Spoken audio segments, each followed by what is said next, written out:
strikes on Venezuelan boats to protect the U.S. from narco-terrorism, massive warships and troop mobilizations in the Caribbean, Operation Southern Spear, repeatedly calling Maduro an illegitimate president, accusing the Venezuelan president of heading a drug trafficking cartel. Now airlines are canceling flights to Venezuela. U.S. wants Maduro out is written all over Washington's every single move against Caracas. On November 24th, the United States designated the Cartel de los Soles, a cartel it alleges is led by Venezuelan President Nicolás Maduro, as a foreign terrorist organization. Designating an organization as a terrorist group grants U.S. law enforcement and military authorities expanded authority to act against and dismantle it. Venezuela's foreign ministry has categorically, firmly, and absolutely rejected the designation, calling it a new and ridiculous lie. But the U.S. State Department insists that the Cartel de los Soles is real and claims it has infiltrated and corrupted Venezuela's military, intelligence services, legislature, and judiciary. Amid the U.S. designating the Cartel de los Soles as a terror organization, the U.S. Federal Aviation Administration warned civilian aircraft in Venezuelan airspace to exercise caution due to the worsening security situation and heightened military activity in or around Venezuela, noting that threats could pose a potential risk to aircraft at all altitudes, including during overflight, the arrival and departure phases of flight, and/or airports and aircraft on the ground. American Airlines and United Airlines have already stopped overflying Venezuela. Is all the buildup just to get Maduro, or a get a deal with Maduro? Continuous force buildup, fighter jets including the USS Gerald R. Ford, the largest nuclear aircraft carrier, and U.S. military top officials meeting troops in the Caribbean. All of these moves appear as Trump's desperation to topple the Maduro government, but it seems there is more than meets the eye. People in the U.S. and Venezuela are questioning whether the military buildup in the Caribbean signals an invasion or is a bluff to pressure Maduro. Some lawmakers and security experts argue that the terror designation, along with the U.S. military buildup in the Caribbean, targets more than just the Maduro regime. They see it as part of a broader effort to counter Russia and China, Venezuela's allies, and limit their influence in the Western Hemisphere. Some White House members, like Secretary of State Marco Rubio, aim to unseat the leftist leader, while others prioritize securing Venezuela's oil from China and Russia, possibly accepting a deal that leaves Maduro in power.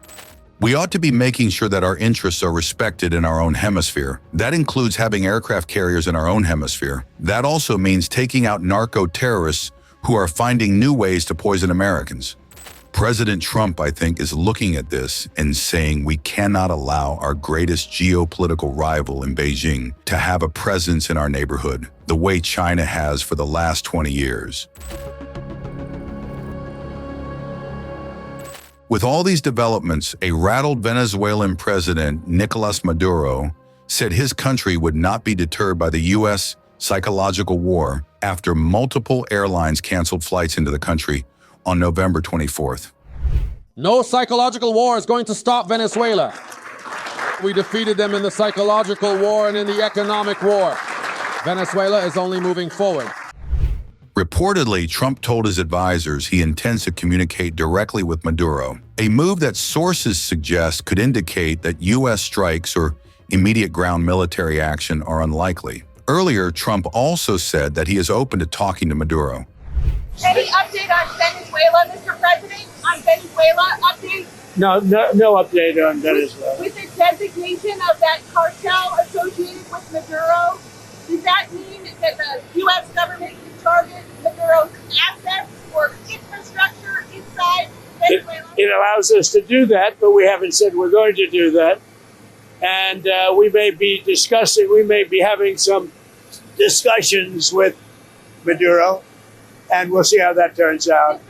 They would like to talk. Mr. President, Representative Massey says he's concerned that the Epstein probe you are calling for could be a smokescreen to lock or release some more files. Is that the case? Well, I don't want to talk about it because fake news like you're a terrible reporter, and fake news like you, they just keep bringing that up to deflect from the tremendous success of the Trump administration.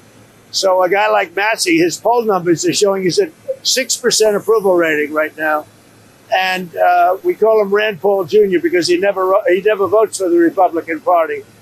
So they're using Jeffrey Epstein as a deflection from the tremendous success that we're having as a party. President, you said they want to talk. You said Venezuela wants to talk. What does that mean? Venezuela would like to talk. What does it mean? You tell me. I don't know. You want to talk to them? I talk to anybody. I talk to you, right? I talk to anybody. We'll see what happens. Her life could be in danger because of the rhetoric. Her life is in danger? Who's that? Marjorie Taylor Greene, she says. Marjorie Trader Greene. I don't think her life is in danger. Frankly, I don't think anybody cares about her. Okay, what about you? Are you negotiating with lawmakers on health care ahead of a vote next month? We're negotiating with lawmakers, and I've had personal talks with some Democrats. I can't tell you who they are. I just don't want to do that. It's not fair to them.